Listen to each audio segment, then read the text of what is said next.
ngaku nih cerita ini ternyata genancing Radio Rimba Raya ini. Ya, Terus peran pentingnya. Tetapi waktu saya di Gayo ini di Takengon sekolah di sini, kok ini tidak ada yang merekam, tidak ada yang menulis, ya kan, hanya cerita-cerita. Apakah intinya menurut saya ini penting. Ini harus saya terobos nih, harus berani nih. Memang harus ada yang dikorbankan memang ini, banyak yang dikorbankan secara subjektif saya nggak bisa sebutkan di sini. Tapi karena bukan saya tidak tahu, nggak paham ya, karena data otentik yang menulis, yang merekam sebuah dokumentasi itu tentang Radio Rimba Raya ini miskin. Tapi radio divisi 10. Ya kan? Ya, jadi namanya radio divisi 10. Tempatnya ada di Rimba Raya. Rimba Raya ini dulu namanya Tanah Hilang kali. Terus Rimba Raya kan. Lewat Morse itu di sini ada pemimpin kita juga. Jadi Morse ini diterjemahkan dalam bentuk kata-kata. Kata-kata. Ya. Kemudian itu atas perintah, oke, disiarkanlah. Lewat Radio Rimba Raya ini. Dan Rimba Raya ini pun disiarkan asal siar terus, ternyata nggak tahu gelombang Radio Rimba Raya ini bisa sampai ke Eropa, luar negeri, dan ini di luar jangkauan kita juga.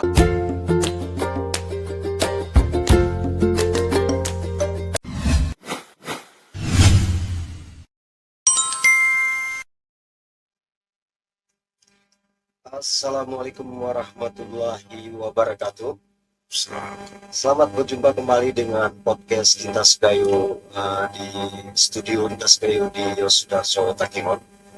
Karena kabar mainnya biar saudara rakan sobat BWT. Alhamdulillah malam ini kita kedatangan tamu yang sangat istimewa. Kenapa istimewa? Karena hadir bersama kita adalah Bang Iqmal Gopi. Bang Iqmal Gopi adalah orang yang membuat film dokumenter Radio Rimba Raya. Untuk itu mari kita langsung bertanya kepada Bang Iqmal bagaimana proses dan lanjutan dari film fenomenal Radio Rimba Raya. Kenapa Radio Rimba Raya menjadi penting? Karena seperti yang kita tahu bahwa di sejarah Indonesia bahwa Radio Rimba Raya adalah radio yang masih menerangkan bahwa Indonesia masih ada. Untuk lengkapnya mari kita bertanya kepada Bang Iqmal. Selamat datang Bang Iqmal. Ya, selamat datang ini Pak Rudi. Ada kabar Bang? Jero.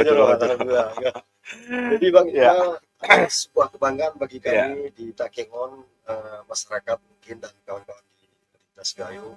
Bang Iqmal bersedia datang ke studio Lintas Gayo kemudian bercerita tentang bagaimana proses rumitnya dan susahnya membuat film dokumen Radio Rimba Raya yang berarti bagi sejarah Indonesia, Bang. Iya. Jadi mungkin bisa Bang ceritakan bagaimana sebetulnya proses pembuatan Radio Rimba Raya itu. Iya. Bismillahirrahmanirrahim. Assalamualaikum warahmatullahi. Ya. Jadi ini proses ini awal terbesit di kepala saya itu tahun 2002. Nah, itu baru terrealisasinya itu 2006 ini. Nah, waktu itu memang kita mencari data ya, data. Ternyata sejarah Radio Rimba Raya ini yang saya dapat waktu saya di Jakarta itu tidak banyak data yang menguatkan bahwa Radio Rimba Raya ini adalah radio kemerdekaan. Waktu itu masih kabur kayak gitu ya kan. Datanya kering. Jadi, nah kemudian proses ini kan karena saya kebetulan ada background saya di sekolah kesenian di perfilman, ya kan, saya mencoba karena pulang kampung. Udahlah kan, saya bisa pegang kamera, bisa ngedit waktu itu kan. Wah, udah kita coba bikin dokumenter kan. Sesimpel itulah waktu itu. Ya kan? Nah, wah, bikin dokumenter itu ternyata gampang, simpel, tetapi ternyata membuat dokumenter itu nggak gampang, susah. Dan tergantung temanya. Nah, udah itu tadi tingkat kesulitan itu data tentang Radio Rimba Raya itu sangat miskin sekali. Tapi sudah nulis waktu itu? Belum, saya membaca dulu data ini. Jadi studi pustaka dulu ya? Studi pustaka dulu kan. Saya ini ada terbesit di kepala saya, wah ini harus, saya hanya berpikir waktu itu Radio Rimba Raya itu cuman di Takengon aja, jadi radio lokal lah awalnya. saya tidak terpikir untuk ternyata radio ini ternyata penting untuk republik ini, tentang kemerdekaan Toba. Karena apa? Data riset itu nggak ada sama sekali, minim.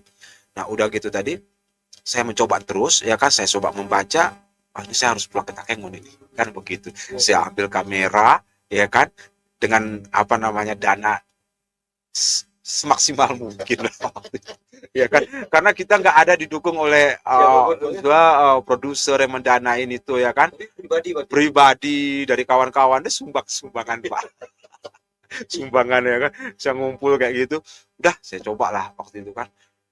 Nah kemudian berangkatlah waktu itu 2008 lah, waktu itu saya kesini ke Takengon. Nah itu pun data itu berjalan, waktu itu saya itu mengumpulkan dana itu saya bekerja di perfilman, saya membuat FTV, waktu itu saya Asrada, ya banyak lah waktu itu, saya nggak sebutin judul-judulnya sampai belasan lah, ya kalau dihitung-hitung puluhan waktu itu.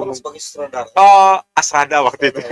Asrada. Sudah banyak terlibat juga, Pak. Ya, sinetron, FTV waktu itu, ya kan. Nah, jadi dana-dana itu saya kumpulkan itu untuk mengumpulkan tuh bagaimana untuk apa ya, keinginan saya untuk membuat film dokumenter Rimba Raya ini. Kan kayak gitu, untuk kumpulan dana, sampai kawinan-kawinan pun saya ambil waktu itu. Untuk ngumpulin dana kan. Udahlah. Saya cuma 2 orang datang ke Takengon. Data tetap nggak kuat. Saya cari Google di Wikipedia segala macam, nggak ada radio Rimba. Miskin sekali, miskin sekali. Intinya data yang saya ambil ini tidak menguatkan keyakinan saya bahwa radio Rimba Raya ini, bahwa radio yang bisa mengumandangkan ke Indonesia, bahwa Indonesia itu masih ada dan lain-lain. Tidak bisa. Itu tidak meyakinkan saya. Karena banyak teman-teman saya, mana ada katanya, sampai keluar negeri. Jadi kebetulan saya juga sebagai orang daerah di Gayo, itu tidak menguatkan keyakinan. Ini kan kita bicara ilmiah ya, dalam arti harus punya data yang otentik. Kuatkan terus sampai di mana ini? Memang miskin, nggak ada. Jadi tercecer dari mulut ke mulut, dari buku, dari kalau ada pun buku yang saya baca, ada beberapa buku sejarah Aceh, dari misalnya 300 lembar kayak gitu, terus selesai saya baca itu. Cuma nanti 3 lembar, 4 lembar yang berbicara tentang radio Rimba Raya. Nah ini kan saya sebagai saudara di sini kan, saya mempunyai ada apa sih sebenarnya tentang radio Rimba Raya ini, kan begitu. Seperti ada yang disembunyikan. Sembunyikan. Jadi penasaran itu memunculkan itu. Jadi oke lah, saya terus ke Takengon, dapat buku. Nah ternyata radio Rimba Raya ini penting ini, print ini, gitu. Penting untuk Indonesia. Untuk Indonesia ini. Waktu di Jakarta tidak ada terpikir untuk hal penting atau tidaknya. Hanya pengen buat film dokumenter. Film dokumenter tentang radio Rimba Raya, udah. Ternyata radio Rimba Raya ini punya kaitan ke Sumatera Tengah waktu itu, Sumatera Barat sekarang, yaitu ada perang namanya PDRI, Pemerintahan Republik Indonesia. Iya kan? Indonesia naruh nih cerita ini kuprin kuno, ini kuprin ini makin kacau nih, anggaran cuma terbatas untuk Takengon. Wah repot ini. Sedangkan kalau ternyata ada hubungannya sama Yogyakarta juga. Inilah bahayanya kemiskinan data. Ini saya termasuk korban dari sebuah sejarah ini ternyata. Kalau seandainya saya tahu kalau begitu rumitnya radio Rimba Raya ini, terus terang nih di podcast ini, saya tidak pernah akan mau membuat kerjaan ini. Bukan proyek nih soalnya nih. Kalau proyek akan berbeda lagi skemanya ini kan. Pribadi kan. Umurku sambil ulak Takengon, tidur di rumah kan begitu. Kita tidurnya juga nggak di hotel, nggak di losmen. Sense sering, wah ini cerita ini, kuprin ini gitu. Kalau saya akan terus mengambil nih, pola saya kan akhirnya polanya pola gerilya saya memakai. Jadi pola gerilya ini ya sistem apa yang terjadi di lapangan, apa pengetahuan saya saat tentang Rimba Raya ini, wah ini harus saya terobos nih, harus berani nih. Memang harus ada yang dikorbankan memang ini, gitu kan. Banyak yang dikorbankan secara subjektif saya nggak bisa sebutkan di sini. Tapi karena berpikir waktu itu, karena bukan saya tidak tahu, nggak paham ya, karena data otentik yang menulis, yang merekam sebuah dokumentasi itu tentang radio Rimba Raya ini miskin. Tidak ada. Bagaimana secara ilmiah nih? Nah, akhirnya mau nggak mau nih, mulai bergerilya. Ada kawan-kawan waktu itu tahun 2008 lah ya, awal-awal 2008 ada yang menyumbang, saya nggak sebutin namanya di sini. Menyumbang untuk Oh, membantu apa untuk membuat ongkos pesawat ke Medan. Saya bacanya di Takengon ini rupanya ada hubungannya orang PDRI Kota Tinggi Sumatera Barat kuno belum ke sini ke Gremesen ini ke Brin ke ya gabuk ini karena begini, ini Radio Rimba Raya oke untuk di Takengon kita dapat, tapi kalau kita secara kita kan ini kan nasional, nggak mungkin Radio Rimba Raya ini kita merekam itu hanya di Gayo Pelin. Jadi turahara korelasinya tuh sama Sumatera Barat sekarang, dulu Sumatera Tengah. Kenapa harus ke Sumatera Barat? Apa yang di Sumatera Barat? Nah, ternyata Radio Rimba Raya ini merilai berita-berita itu kan. Dari Sumatera Barat. Ya, peristiwa ini, peperangan ini kan adanya kan di Jawa, di Yogyakarta waktu pemerintahan Republik Indonesia waktu itu kan ada di Yogyakarta. Ya kan, Soekarno-Hatta, Sudirman bergerak ditangkap sama Belanda. Itu baru tahu saya itu agresi. Kedua Pak. Kedua, ya? 19 Desember 1948. Ternyata kaitannya sama Rimba Raya. Ya pusing aku nih. Ini cerita ini. Ternyata kena hancur di Rimba Raya ini. Terus peran pentingnya. Tetapi waktu saya di Gayo ini di Takengon sekolah di sini, kok ini tidak ada yang merekam, tidak ada yang menulis. Ya kan, hanya cerita-cerita. Apakah intinya menurut saya ini penting. Nah, kemudian apa hubungannya sama PDRI, pemerintahan darurat Republik Indonesia? Nah, ternyata waktu agresi kedua 19 Desember 48 itu Soekarno-Hatta ditangkap dan pemerintah kolab, bubar dan lain, diasingkan semua bubar. Nggak ada, Panglima Sudirman itu pun tidak ada. Ternyata ada pemerintah darurat yang ada di Sumatera Barat, ya, yang diketuakan sebenarnya kalau saya menyebutkan itu presiden, namanya Saprodin Prawiran Negara. Dia di Sumatera Barat posisinya di Sumatera Barat, dibuatlah pemerintahan darurat, ya kan. Nah, kemudian ada banyak tokoh-tokoh lah, termasuk Tengku Muhammad Hasan di situ. Jadi pemerintah itu mobile, berpindah-pindah. Itu kalau saya baca ya, mereview kembali, itu dibombardir yang namanya Bukit Tinggi, Pak. Jadi Solo, mereka mobile karena mereka selalu diinjak oleh Belanda. Iya. Diserang dan dihancurkan. Iya, dihancurkan. Karena mereka harus mobile. Iya. Nah, apa kaitannya sama Rimba Raya? Ya? Ternyata Aceh ini tidak diduduki oleh Belanda dan tidak masuk. Aceh nggak masuk. Nggak masuk Belanda, masuk ke Aceh, kayak gitu. Di daerah aman lah. Daerah aman lah Aceh ini, ya kan? Masuk di wilayah tengah ini. Nah, kemudian ya karena mungkin nasionalismenya atau apa, karena kan Aceh ini pun kan pernah dijajah oleh Belanda, mungkin muncullah rasa ketidaksukaan musuh pejuang-pejuang kita sama Belanda, karena setelah Perang Dunia Kedua itu kan udah selesai nih, masuklah mereka ini, Belanda ini kan, karena Belanda ini pada masa tahun 45, 42 kalau nggak salah, itu kan Belanda menyerah tanpa syarat kan sama karena Perang Dunia itu tadi. Nah, oke lah, dengan berlanjutnya ini tahun 1945 itu kan Indonesia kan merdeka, proklamasi, kami bangsa Indonesia dan lain dan sebagainya. Nah, Belanda ini kan tidak mengakui kemerdekaan Republik Indonesia kan gitu. Makanya datanglah agresi pertama, agresi kedua begitu kan. Dia mendompleng pemenang perang yang namanya Sekutu Inggris, ya kan, Perang Dunia itu. Nah, mendompleng, tapi ternyata punya niat Belanda ini berbeda kan begitu, ingin menduduki lagi Republik ini. Makanya terjadilah yang namanya perang yang Malabi yang di di Surabaya, ya kan, Bung Tomo dan lain-lain, dan sampai kesininya kan begitu. Makanya lahirnya yang namanya perjanjian Linggarjati, Romroyen, ya kan. Sebelum Romroyen itu Renville, dan itu kan dikhianati oleh Belanda kan waktu itu. Itu peristiwanya di Jawa semua. Aceh selu-selu aja nih, nggak ada perang. Cuman Aceh ini mengamati semuanya. Jadi peristiwa-peristiwa apa yang terjadi di Jawa, di Jakarta, perundingan-perundingan itu mereka memantau. Nah, Rimba Raya di sini ini memantau nih Rimba Raya ini. Nah, jadi dulu kan sistemnya kawat nih, karena semua ini tahun 1948 ini ya, kita ngomong 1948 setelah Soekarno-Hatta ditangkap, itu RRI dibombardir, semua kolab, semua telekomunikasi radio kan sangat vital, penting sekali waktu itu dikuasai oleh Belanda. Nah, jadi yang dipakai sama eh, tentara-tentara yang ada di Jawa saat bergerilya itu dia pakai karena radio panggul, radio angkatan udara. Jadi mainnya Morse. Nah, jadi dia kan nggak tahu nih kusim lah. Itu kan memang gelap dunia nih. Di mata mereka Aceh ini slow-slow aja nih, Aceh nggak masuk Belanda kan, nggak ada perang, cuman memantau aja nih apa yang terjadi di Jawa ini kan begitu nih. Lewat Morse, pakai Morse. Nah Morse ini ada pemerintahan darurat, Siglopormen bahasa pakai ini gitu kok. Ada di Jawa, ada di Sumatera Barat tadi yang mobile, ada beberapa negara. Jadi peristiwa-peristiwa itu di Jawa dikirim pakai mobile. Nah itu ditangkap sama Aceh. Nah waktu itu memang ada perwakilan kita biasa kok di apa namanya di wartawan ini kan ada pimpinan redaksinya, baru kan kayak gitu kan. Ada radio kita ada di Banda Aceh juga kan. Nah cuman dia nggak bisa nyebar jauh. Jadi IKTK pakai Morse memang luar biasa itu ya. Itu dikirim ke Radio Rimba Raya yang ada di sini. Waktu itu bukan Radio Rimba Raya namanya, tapi Radio Divisi 10.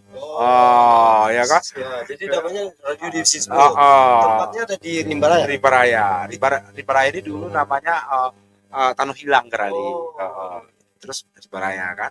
Lewat Morse itu di sini ada pemimpin kita juga. Jadi Morse ini diterjemahkan dalam bentuk kata-kata. Kata-kata. Ya. Kemudian itu atas perintah. Oke, disiarkan lah. Lewat Radio Rimba Raya ini. Dan Rimba Raya ini pun disiarkan asal siar terus ternyata nggak tahu gelombang Radio Rimba Raya ini bisa sampai ke Eropa, luar negeri. Dan ini di luar jangkauan kita juga. Kita nggak ngerti lah ini. Memang ini kalau menurut saya, ini mungkin subjektif saya ya. Kita nggak usah berurutan terlalu rileks aja ya. Saya berpikir di situ waktu dipindahkannya dari Biren sampai ke Banda Aceh terjadi agresi kedua, masuklah ke Aceh Tengah, ya kan, Aceh Tengah waktu itu. Kenapa jatuhnya di Rimba Raya ini, Tanah Hilang yang sekarang ini? Itu masih hutan sekali. Itu dibawa di tengah-tengah hutan, nggak tahu aku spotnya nih, apa titiknya ya, titiknya di situ. Tapi kalau kita kembalikan sekarang spotnya itu semua di situ kan XL dan lain-lain kan. Dan di situ kan waktu itu kedak yang satu sana. Jadi itu pun asal main. Di situ spotnya ternyata bisa gelombang bisa keluar. Itu terbaik. Dan data itu nggak saya dapat saat itu kan. Sampai detik ini saya nggak tahu data itu. Kok bisa? Kalau sekarang kan apa nama XL atau apa kan Ione Mehneger ke Rimba Raya Wasrul Deli spot. Tapi memang di situ pelintir nih. Saat itu kan nggak ada seperti teknologi seperti sekarang ini. Bisa tahu spot yang titik segitulah hebatnya di situ. Iya, itu memang dengan izin ya. Nah, itulah jadi peristiwa-peristiwa peperangan, salah satu ini penting nih Supeno Menteri Pemuda saat itu di Nganjuk yang saya ingat itu data mobilnya itu dikirim dari Jawa sana, itu dikirim bahwa telah terjadi pembunuhan oleh Menteri Pemuda Supeno namanya. Sekarang ada diabadikan jalannya di Yogyakarta. Itu dibunuh di Nganjuk oleh Belanda. Memang kejam. Mengerikan kalau kita baca story itu siapapun nggak tahu itu kalau saya dibunuh. Memang Belanda semuanya. Nah itu diberitakan oleh Radio Rimba Raya ke dunia internasional. Jadi disebarkan. Jadi ada perwakilan kita di PBB waktu itu Palar, ya kan. Ada perwakilan kita di India, New Delhi seperti Sudarsono. Banyaklah tokoh-tokoh LN Palar, ada Maramis. Jadi kan di luar negeri. Jadi ini membantu mendiplomasikan Indonesia di mata dunia, karena kan dunia sudah mengetahui bahwa Indonesia ini gelarane, ngekolab gelarane. Kemerdekaan 1945. Gugur lah, nggak ada lagi. Sudah masuk Belanda lagi. Gugur, tidak ada diakui kan. Kalau diakui kan nggak terjadi perang lagi, agresi pertama dan agresi kedua, ya kan? Nah, jadi Radio Rimba Raya inilah sebenarnya penyelamat 1945 itu sebenarnya. Melanjutkan bahwa Indonesia masih tetap merdeka. Iya, masih ada. Indonesia masih ada. Iya, makanya ini kan penting. Ini perlu diketahui lah sama sejarawan nasional yang ada di Indonesia maupun luar negeri bahwa begitulah pentingnya Radio Rimba Raya ini begitu. Ya mungkin kalau tidak ada Radio Rimba Raya ini mungkin sejarah akan berbeda, Pak. Sejarah akan berbeda. Ini kan kehendak yang Allah SWT. Karena kita kan posisi kita saat itu kan ultimatum ulama seluruh Aceh, yaitu jihad fisabilillah, kan itu yang menguatkan. Iya, kalau tidak ada ulama, peran ulama, mungkin sejarahnya akan berbeda di Aceh ini. Makanya peran ulama itu penting. Jangan dihilangkan. Maupun detik ini nih, pemerintahan sekarang, dimanapun pemerintahan ini, peran ulama jangan diabaikan. Itu ruh, walaupun apapun katanya. Bukan kita masalah, itu penting. Karena tanpa itu akan berbeda. Itu gue mau. Jadi kita, nah, jadi peran Radio Rimba Raya ini jangan diabaikan begitu saja. Jadi gini, pernah kita dulu waktu itu. Jadi apa ya? Saya mengibaratkan, menganalogikan begini. Kita kan dilahirkan oleh orang tua kan, dalam arti ibu bapak kita kan. Walaupun latar belakang ibu bapak kita siapapun lah, kita tidak bicara. Kita lahir dari dia, ya kan? Kalau kita melupakan ibu bapak kita, durhaka enggak Pak? Sejarah pun begitu. Sejarah jangan dilupakan. Sejarah durhaka kita. Karena aku pun dalam siapapun orang yang tidak mengakui atau katakanlah tidak kembali mengingat betapa pentingnya Radio Rimba, maka dia sudah durhaka kepada sejarah. Itu kira-kira. Iya, bisa durhaka. Makanya ini harus diberitahukan, harus dikabarkan, ya kan? Karena kita juga nggak mau nanti diadili oleh sejarah itu kayak gitu, ya kan? Karena sejarah kita ini kan ada kan karena sejarah. Nggak mungkin datang begitu saja, sebab akibatnya pasti ada ya, antara baik buruk itu. Nah, dari belajar itulah kita untuk membenahi diri untuk kedepannya kan begitu. Jadi ini saya bilang penting. Jadi nggak bisa, jangan apa ya, ini harus dikembalikan lah marwah ini kayak gitu. Maksud saya itu juga sejarah-sejarah lainnya di luar Rimba Raya ini. Rimba Raya ini kan sudah di depan, sudah terlihat, ada filmnya, kita sudah riset beberapa. Ini riset ini bukan hanya di Gayo Plain, karena kan yang mempertanggungjawabkan sejarah ini kan dalam film ini kan saya, karena saya ini adalah saudaranya. Saya bertanggung jawab secara moral, secara pengetahuan saya, pengalaman saya, ya kan.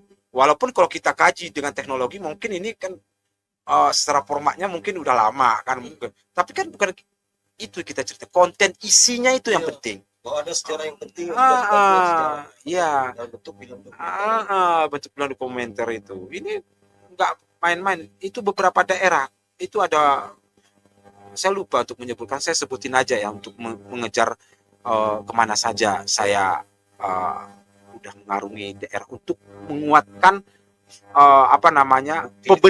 pembenaran bukti. Ini riset ini, penelitian itu mahal Pak. Ya kan, aku tidak butuh pengakuan dan lain-lain, tapi kalian minimal menghargailah ini sejarah ini.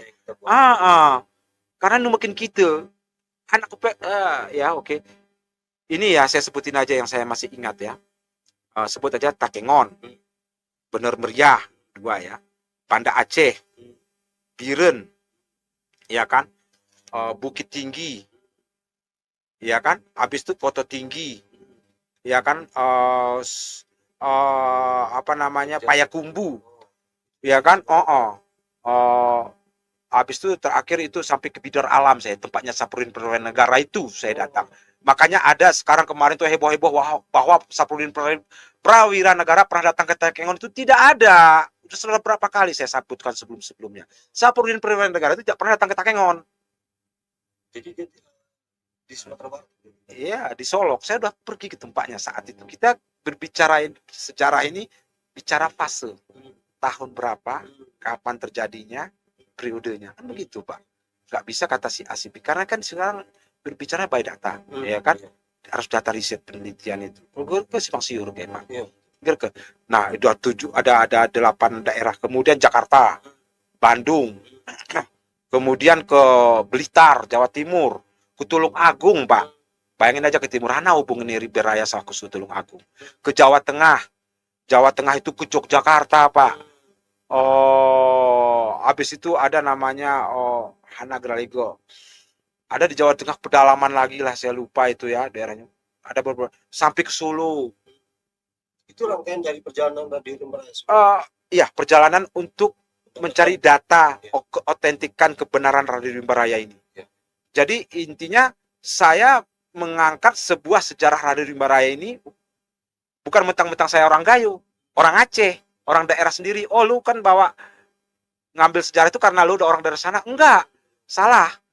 Kalau seandainya ada radio ini bukan di daerah saya akan mengambil daerah yang lain begitu ya kan. Membuktikan sendiri. Dan ini tidak direncanakan sama sekali dalam arti membuat yang kayak gini. Nah, jadi Radio Rimba Raya ini juga jadi data ini kenapa saya harus mengambil data riset sampai ke Jawa Timur, Jawa Tengah ya kan.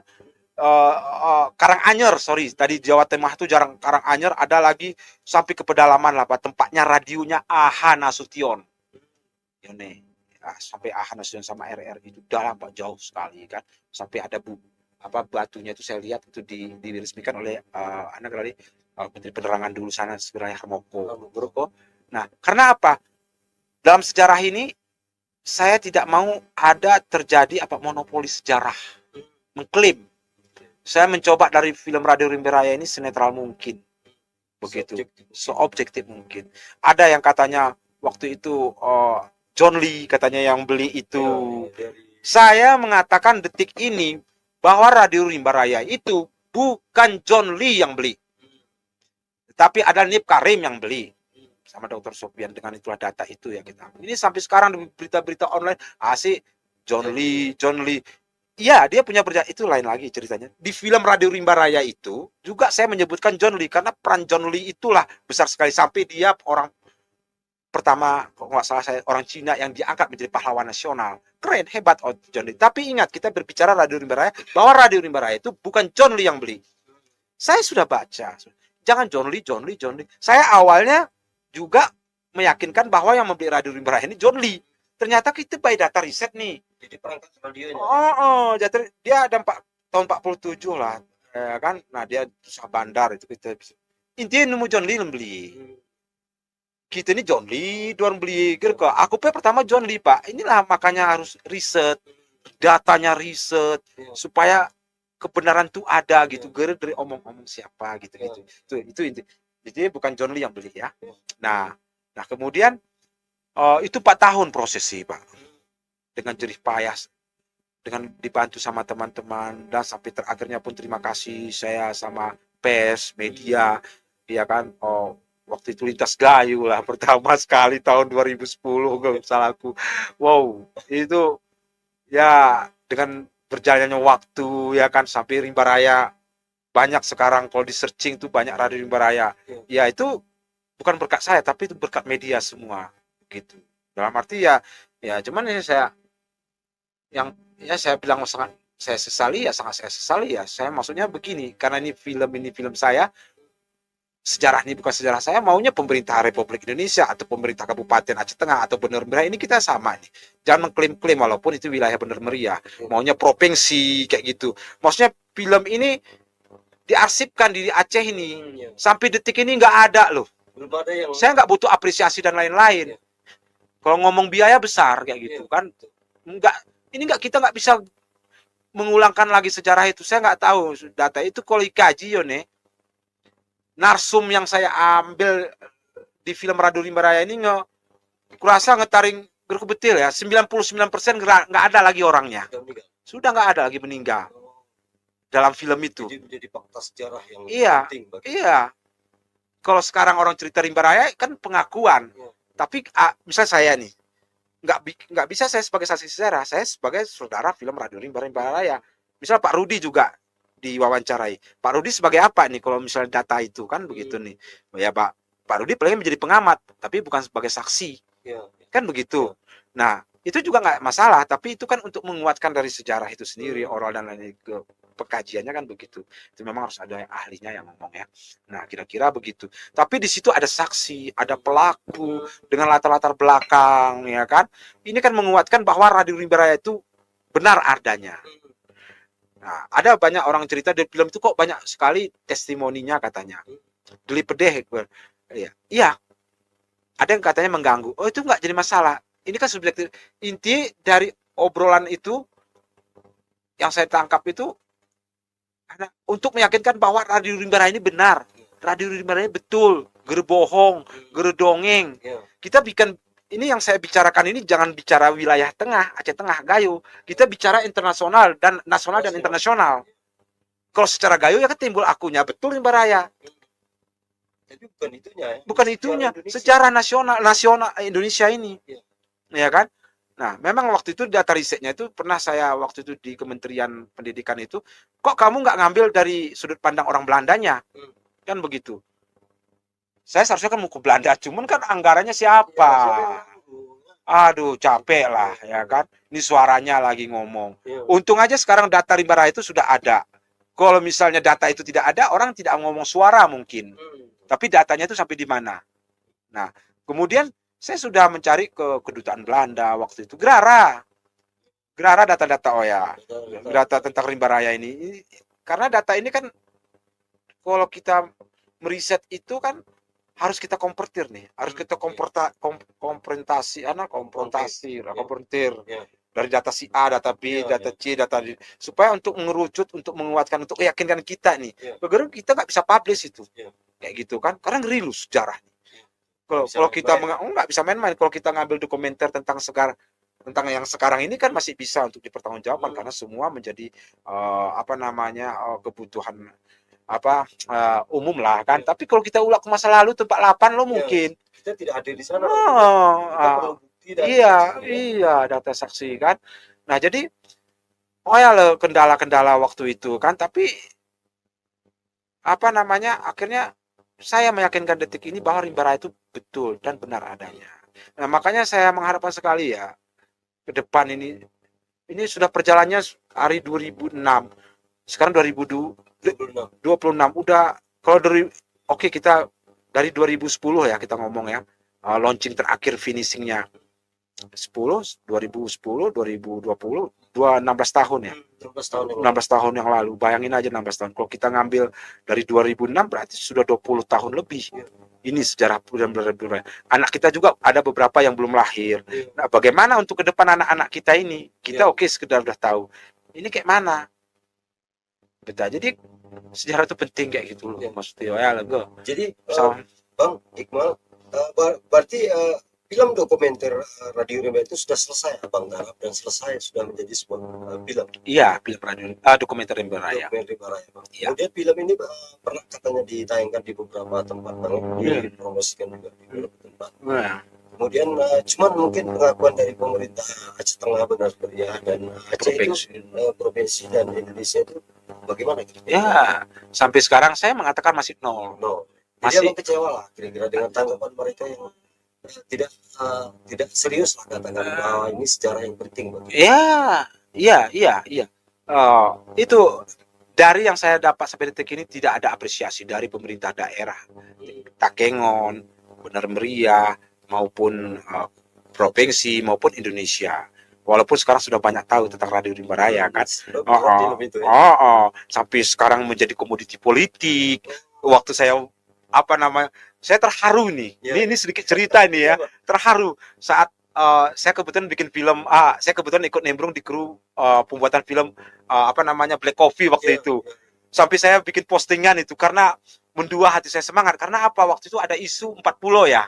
40 yang direbut sama dicaplok Sumatera Utara. Kan rame tuh di seluruh Indonesia ini banyak dibicarakan sampai pemerintah banyak lah. Akhirnya ada Diah Pitaloka ngomong kan tentang kalian tahu nggak Radio Rimba Raya itu? Wah, ya kan? Ya kan? Ada kebanggaan sendiri. Ternyata dia sudah tahu tentang Rimba Raya.